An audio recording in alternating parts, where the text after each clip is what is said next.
right. Hello. Welcome. We're going to go over OneNote together here. So let's hop to it. All right. I've switched over to my desktop here, and you can see I've got OneNote open. I'm going to back up here a minute, and I'll go back over to my web browser. So I'm going to log into AVC, into my portal for my Canvas. Then I'm going to pick one of these. These are my two 108 classes. So I'm in here now. So whichever one you're in, it should look like this, where there is the kind of some of the basic syllabus info right here at the beginning. And then just this section on class notes. That's all I put in here for the syllabus, because we're going to be using the syllabus off of OneNote, but I needed to make sure you guys knew how to get to OneNote. So this video here, where my cursor is a short 1-minute video on OneNote. If you don't know what it is, check it out. It's a great program. It's very easy to use. You saw that, and maybe you see this down here on my taskbar. I've got two different versions of OneNote. One is one that comes with Windows 10. So anybody that has Windows 10 should probably have this on their computer already. It's sleek. This is in the dark mode version, because that's what my computer is in. So the colors are a little funnier in here, but it's very clean, very neat. It's a lot like the mobile app version of it, but I do a lot of work in OneNote, so I like the desktop version. It looks a lot more like, Word, or if you're used to any of the other Windows programs, this is a little bit closer to it. So you can see over here on the left side, I've got all my different notebooks. Not all of them, but most of the ones I'm using right now. Here's mine from the previous, from the fall semesters. And then I've got our two for the spring semester here. So if I'm on one of these, I'll see a welcome tab. You'll see a welcome tab right as you come in, and then the syllabus. So I'm going to use the desktop version of OneNote, but it's the same program. You can use the other one if you prefer. Just use whichever one works best for you. So if we're in here in the syllabus and I've looked at the OneNote video, I can click here, which will take me to the Office 365 educational download page. And then right here, you just put in your AVC credentials, and off you go. And it will allow you to download the whole Microsoft Office suite, along with a free terabyte of storage on Microsoft OneDrive. So that's nice to have. And then you'll have Word and PowerPoint and Excel and OneNote and a handful of other programs as well. So download that. It's totally free to you. And then over here, this is our class-specific notebook. So if you click this, it should... is the hyperlink broken in here? Oh, it might be broken in here. This is Canvas. Sorry about that. You should also be able to, and this probably won't work right now, but click on this left side of our course for class notebook, and it will take you to a login page like this, where you'd use your credentials to log in. Once you are up and running and you're in the notebook, you'll see the full syllabus in here. So kind of what we saw at the beginning, the course description, the objectives, and then some new stuff that I didn't put on Canvas, but is in our syllabus. It's also in the syllabus that I emailed out as a PDF. But we're going to keep using OneNote, because we're going to probably update and change some stuff on the syllabus as we go, and so this way I don't have to make a new PDF every time that happens and email it out to everybody. It'll just be in our OneNote for us. So I'll make another video to go over these specifics, kind of the overview of the course and history materials. And I will make a second video on Satori, our book material, and our group projects. So there'll be a couple more videos on this, and then finally another video on the group timeline project. So I'm trying to keep these short, so they're not just long and drawing on and boring like history classes can be. So let's see. This should work in here. If I click that, link is not broken there, and it opens. Oh, it opens an old one. I actually have to update that link. Okay, so that is how you get in and on OneNote. Now, so you've got these two basic pages, and over here, if you see over to, actually, I don't know if you can see that on my screen. Let me just kind of minimize this a little bit here. So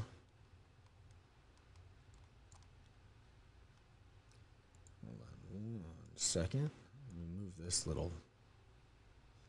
my little box here. All right, there we go. So if you see over here on the left tab, there's pages for these notebook folders.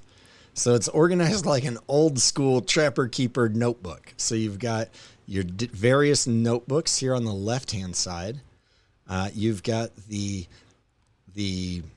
folders in those notebooks, just like you would back in school when you had a real folder like that. And then in those folders, inside the notebooks, you've got all the pages for that class or for that subject. So I've got our Zoom invitation for Wednesday nights loaded in here with the Zoom meeting ID and the password highlighted down here. You can see those. They're also that's in the syllabus information. I just put the separate Zoom here, and then this is just some stuff I'm cleaning up. So I'll probably delete a couple of those pages, and there might be a new one or two there as well. Okay, and then if we come over here to collaboration space, there's a little tab on collaboration space that you can read through right there. But then in here I made our 4 sections, so 4 notebooks for kind of the 4 quarters of our class with our 4 slots that we're looking at per kind of test section. So you see it's broken up by, almost 16. I did 15 because our first week is kind of intro week anyways. So for the first month of our course up until the middle of September, this is where we'll be at. And we'll be starting back here at 1865. I'm going to delete these, though, this stuff.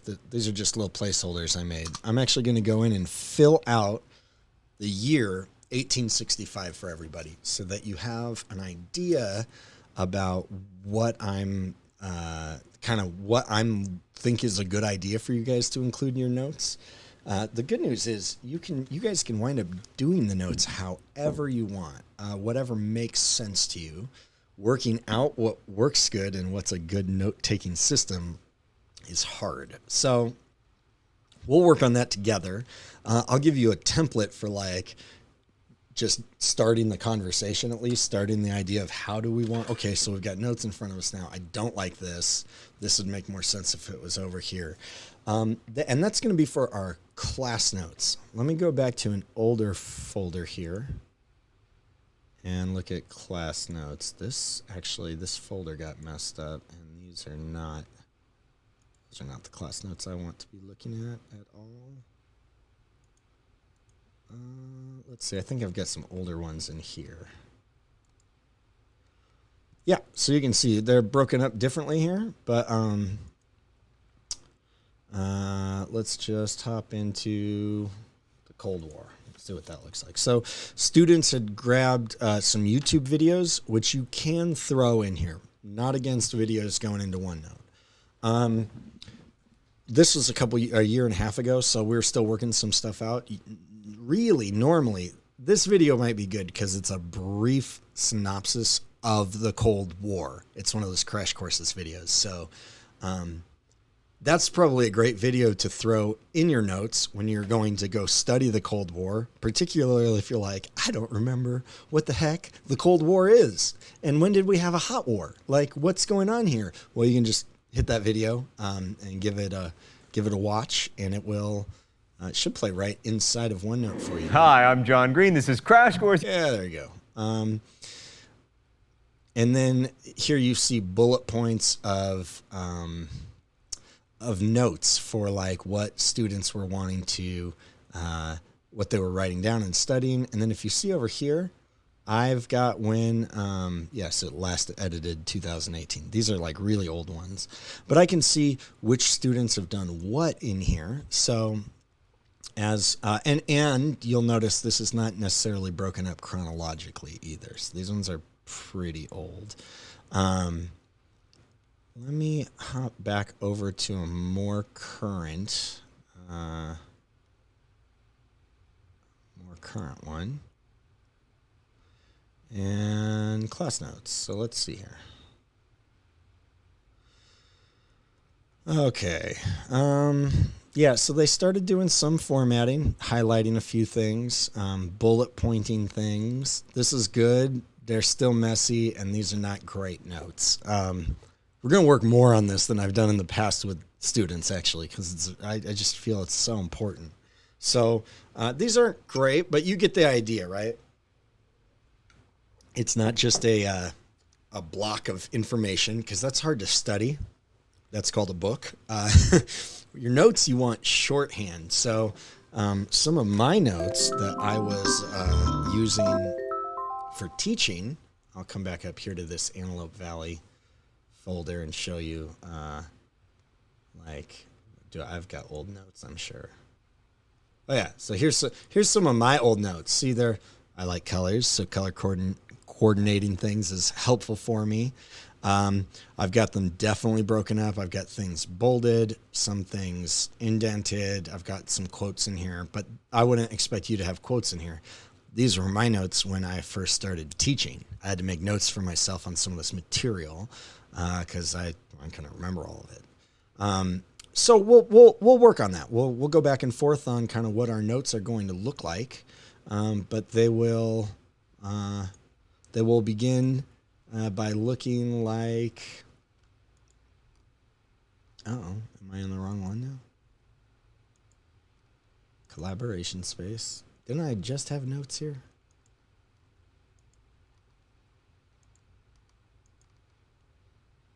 Well, oh, here it is. That's why. They'll look like this. We're going to keep them in boxes so that things don't get moved around easily, because I'll show you something here, right? So I can say, OneNote is cool. And then just kind of drag this, and I can even set it on top of that. So with 50 or 100 people working on notes together, that gets messy really quick. So this is how we're going to try to keep this kind of clean and organized. Yeah, so this is OneNote, and then I'll go use this little arrow to go back up.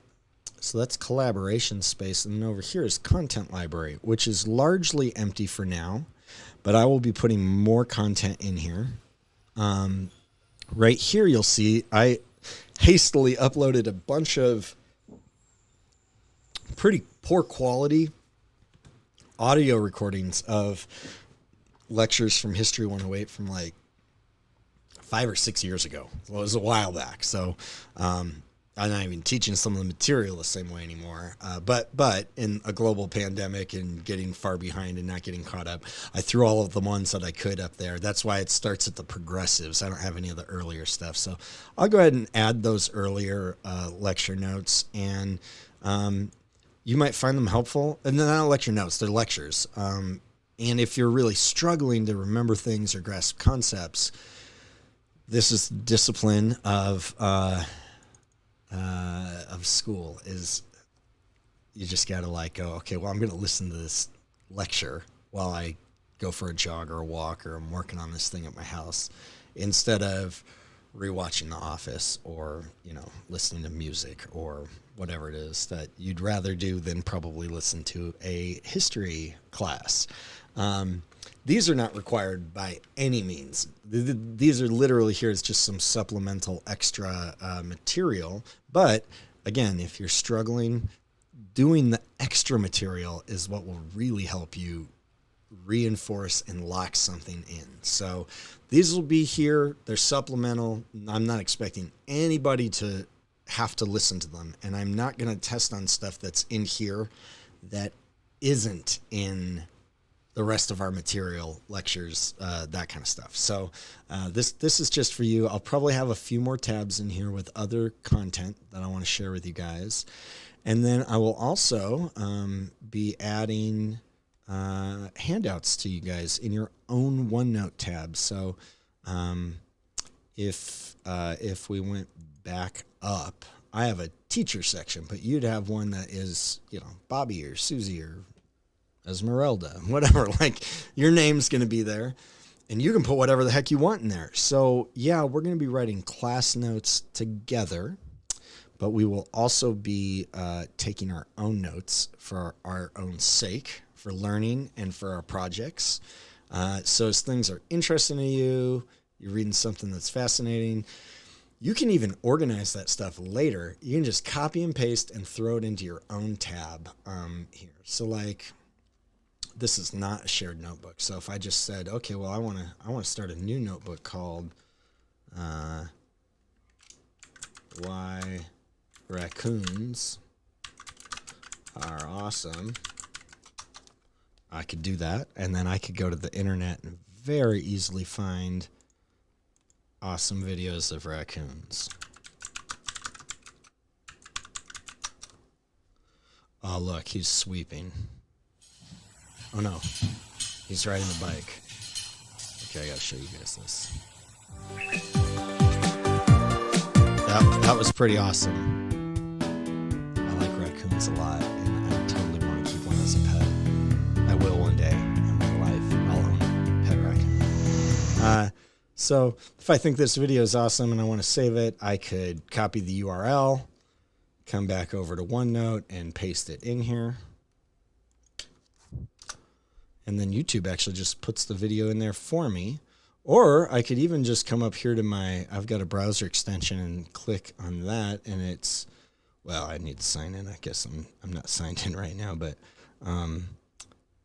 I can just send it to OneNote, and it will print it out and put it into a tab all of its own. So that's very nice. I use that for all kinds of things, and so you can clip it as an article. You can do a screenshot. Oh, I didn't mean to do that. Very easy to organize information and sort things. So a lot of students use this afterwards for school, which is great, and I hope you do that. And I'm excited that you're doing that now early on while you've got a lot more school ahead of you, because this is a really great way for organizing things.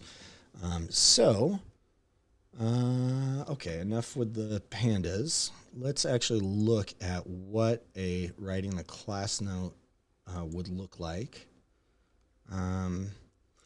for you guys. So I'll make another video about this, but this is Satori. Let's just say you know what it is and you're not freaked out right here. And I'm in 1865 right here. So like, okay, there's a lot of stuff going on. The 13th Amendment is passed. Okay, that seems like a big deal. Let's see here. I really have to clean this up. Students shared a lot of stuff in here. Ooh, it's pretty good, though. I like it.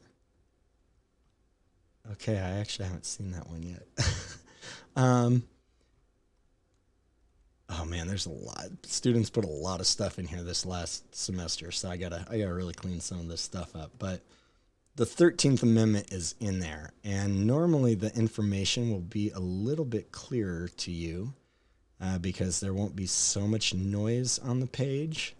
But let's just say that it is, you're like, okay, the 13th Amendment is ratified, and here's a quote from Section 1. The 13th Amendment isn't that long, actually. But you're like, okay, we might need to know more than that for our test coming up. So I'm just going to Google 13th Amendment to the Constitution, and this is probably a good source, ourdocuments.gov. I'm pretty sure that's the U.S. Archive. They have a few different sites, but that's probably a pretty trustworthy one to go to. History.com, we can get into it. We can talk about the History Channel. There's a lot of good stuff on there. It's not 100% though, but there is a lot of good stuff in there. And then I'm going to make the cardinal sin here. So the 13th Amendment to the Constitution, according to Wikipedia, and I know like you've been told since you got on the internet in school, like don't use Wikipedia. It's not a source, blah, blah, blah, blah, bull. Baloney. It's totally a source. It's open source. It can be edited by anyone. So there is weird information that'll get in here sometimes. Pretty quick at catching it though, because there's literally billions of people using Wikipedia and looking at stuff all the time, which gives me a little bit more hope in its trustworthiness than a book that's made by one publisher that's for profit. Even a textbook, and has one editor or a few editors, one or a few authors. This is like everybody's eyes are on this. So with great certainty, especially on things like the 13th Amendment, something, look how big this Wikipedia page is.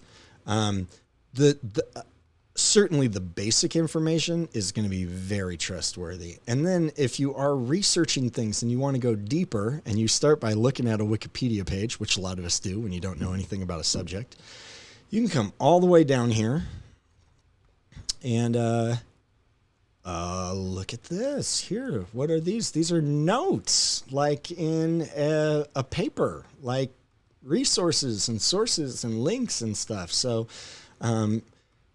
here's a bibliography, literally. Like, so if you're going to go do a big project on the 13th Amendment at some point, somebody already made a great bibliography for you. That is not all you do. You would have to keep going on and looking at other work and doing more research. But boy, what a great starting place. This is extensive and maybe overwhelming. That's so much information, because the 13th Amendment is a really big one. And then here, you've got 174 footnotes that are tabbed in this Wikipedia page.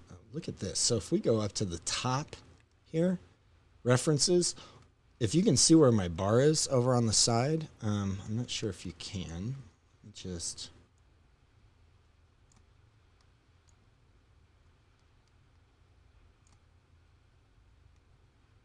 squeeze that in a little bit more. There we go. If you can see where my cursor is, this is like half the page is research and references. So that's probably a pretty good sign there. And so if you're reading one of these and you come across something, Ashley postponed the vote, and you're like, okay, well, what's that about? And here's a link to that reference, so you know where that information came from.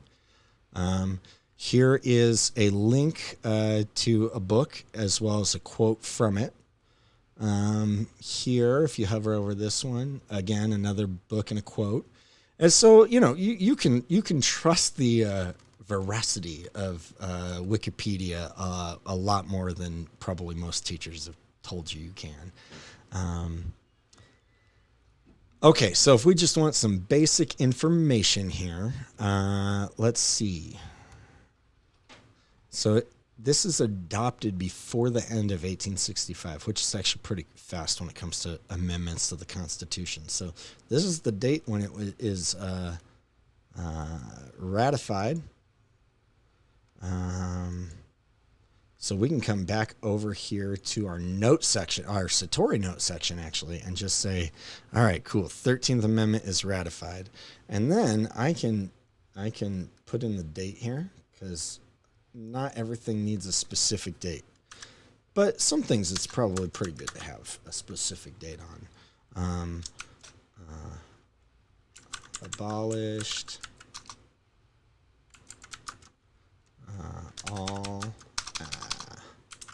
all forms of slavery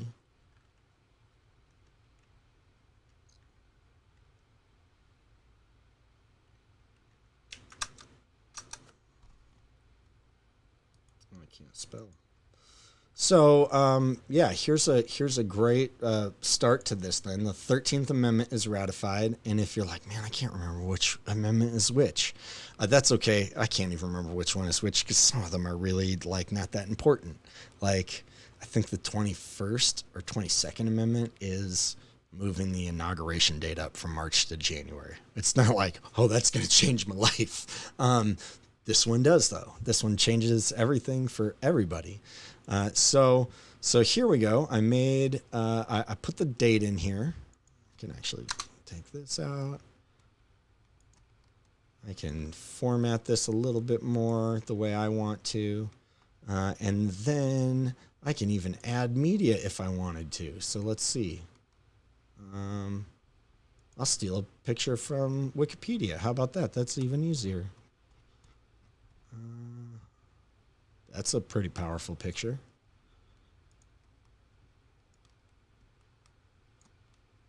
And then look at that. It's right in there. So this is not like necessary that you have to do these things in Satori. I'm going to be cleaning a lot of this stuff up. But even here, like you can see, there's a lot of information in here about the 13th Amendment in quite a few different places. And this link to a history.com article. So nobody actually wrote this. That's literally just the link to it. So I'm going to combine.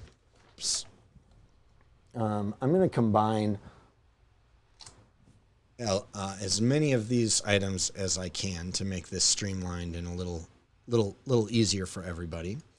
But you can do that too. It's very easy to manipulate things in here, like you saw. You can just kind of point and click. But then if I come back over to OneNote now, and I'm like, okay, class notes in the first section here, 1865. And if I got to put down the important things that are going on, I'm going to say 13th Amendment. I knew there was one M there. If you watched my intro video and didn't believe that I did not graduate high school, maybe when you watch me live spell things into a screen, you will. You're like, ooh, you suck at spelling for somebody with a master's degree. Ratified. And I might put the date in there. I don't want that whole thing, so I'll actually just right-click and click over here. You get different pasting options. Keep text only. So that's what I want. But that's not all that happened in 1865, right? So that is one thing. And if there's multiple things I need to remember about the 13th Amendment, I'm going to go in here and maybe start putting these underneath it. So I'm going to bold that. That's the date. It was ratified, abolished slavery.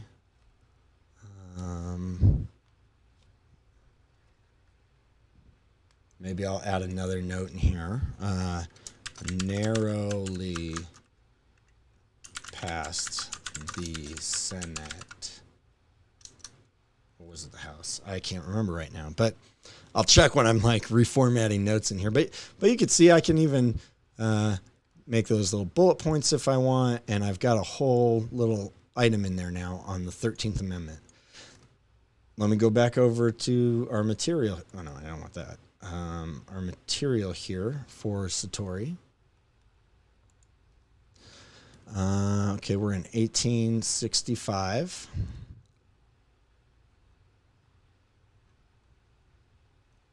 And this, I added this little did you know over here. These are the things that make history fascinating. Did you know the same year the Civil War began in the United States, the first known permanent color photograph was taken in London, and this is a picture. It's called the tartan ribbon. That's crazy, right? That's the Civil War, right? They're like front-loading guns for like the Civil War in most instances. It's That's a long time ago, yet color photography is, developing.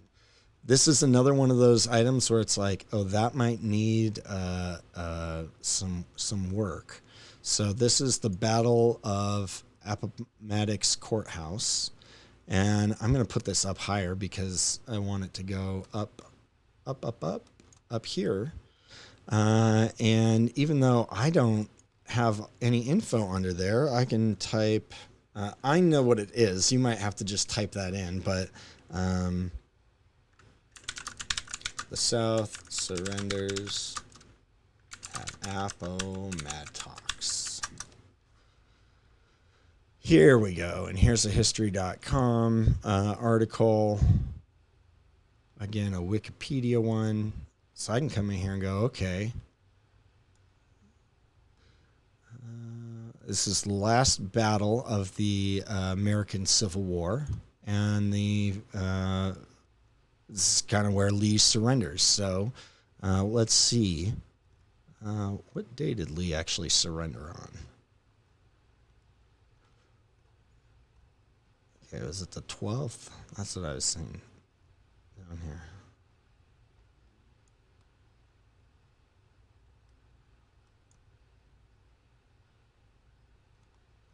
Yeah, so I can just put down here, let's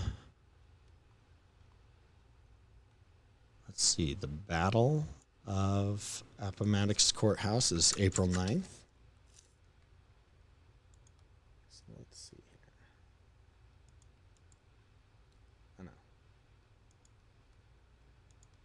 So I can put this down here now as like pertinent information. I've got a great link here that I could use. I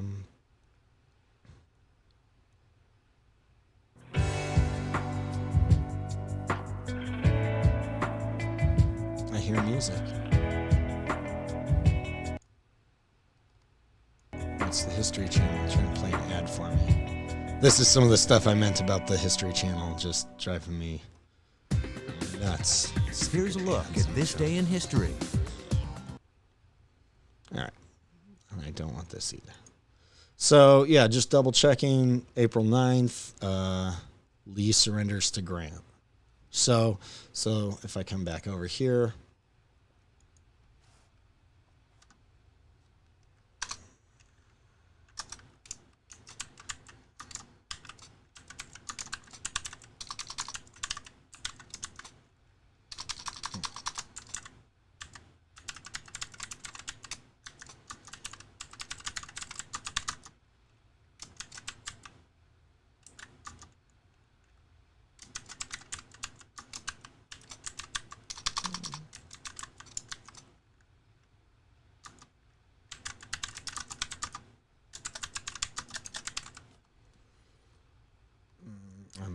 retentive, so I'll make sure those match.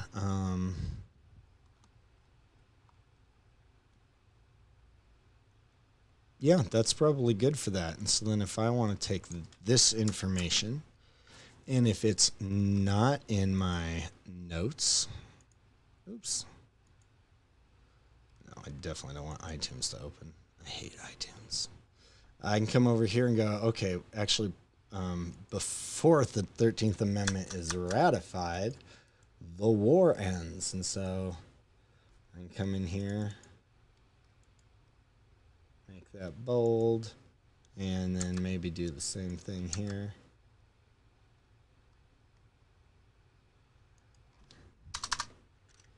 And maybe like this.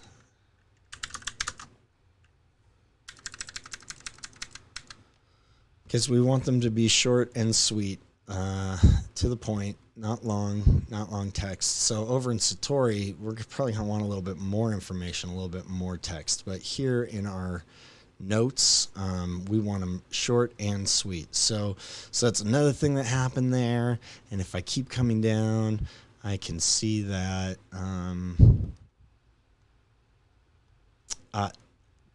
this is like a pretty cool one. It doesn't have to be a huge point in your notes, but what we'll see is when there's war, there's technological advancements and stuff like even medicine makes huge leaps forward. So not only is the first surgery with antiseptics performed, meaning like sterilizing instruments and washing your hands and all that jazz, right? People didn't used to do that, going from body to body, fixing people on the battlefield.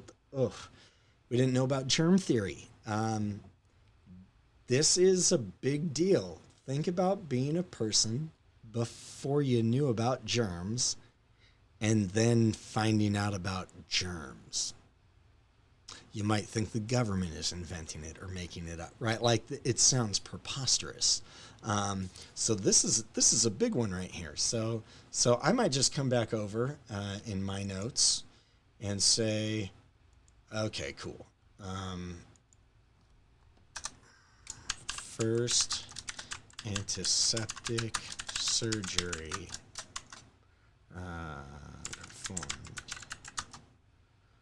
Now, this is not like an absolutely critical note. This is not something that's like you have to remember this in detail. I'm not worried about putting a date there or even who did that.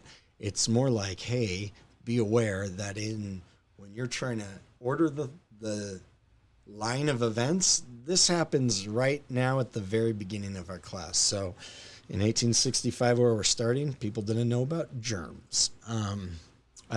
And they're not stupid, right? You wouldn't know about germs either if you lived back then. So our job then is to go, okay, we can pause and go sit back in the mind of somebody in 1865 as the world is finding out about germs and germ theory and antiseptics and modern medicine. This is one of the first real steps towards what we'd call modern medicine today.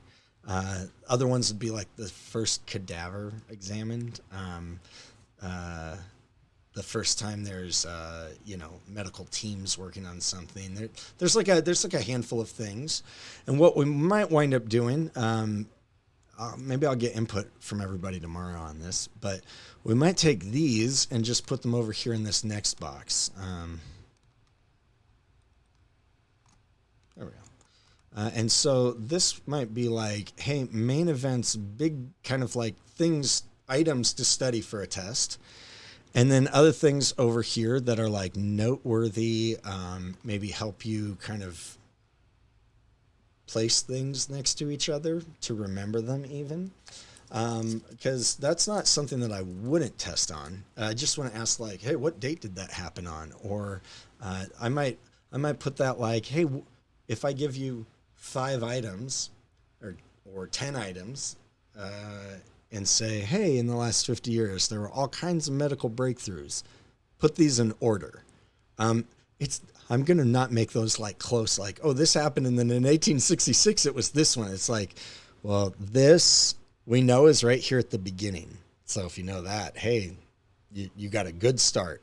And some of the ones that come later, you can guess at those, but we're going to cover more medical and scientific breakthroughs than that. So just kind of knowing the progression of that is one of those rhythms of history that we look at as progressions in other areas. So kind of when we can see the pattern and the scheme when we're looking at like medical history, we can look at military history the same way and ask the same questions actually.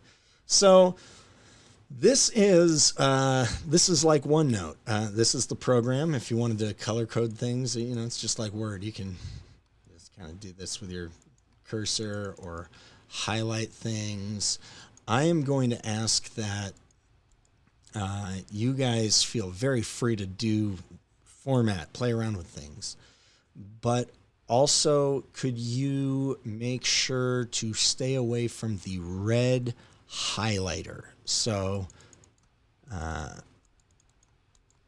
don't want everything. I just want this. So I think I'm going to use that to just highlight stuff the week maybe before our test so that everybody knows, oh, I should definitely lock in on this. It doesn't mean that everything that winds up on the test will have been highlighted, but I'll get like the main points from it. And I write the tests out of the class notes. So it's important that they're good, but it's also important that you're in them, because you'll do well. That's where the material is going to be coming from. So if I was a student in class and did that and just added those 3 things and kind of formatted them, I'm done for the week. That's all I have to do for class notes for the week in terms of contributions. Now, they're your notes, so as you're reading them and working through material and adding notes and you see stuff other people are adding, you can feel free to go ahead and format stuff. You can do way more than 3 things a week. That's just like a minimum of what you need to be doing to stay active in OneNote. And it becomes clear who is active and who isn't active. The class really starts to separate. So my goal is to get everybody active on this class now. Like, I just want to get us all up to speed and running. So your homework is to get into OneNote, register, get your program and everything, start looking through the material, and then make 3 contributions to this first section before next week. So if we're doing that, you get a habit of that. Like what I just did is not super hard. Like, it took me a little bit, and I was explaining it and explaining the entire process of OneNote. So that last bit, though, of adding stuff is maybe 10 or 15 minutes. That's not a week. I'm not asking you to do that a day. That's per week. Yeah, so that's OneNote, and that's kind of what we'll be using.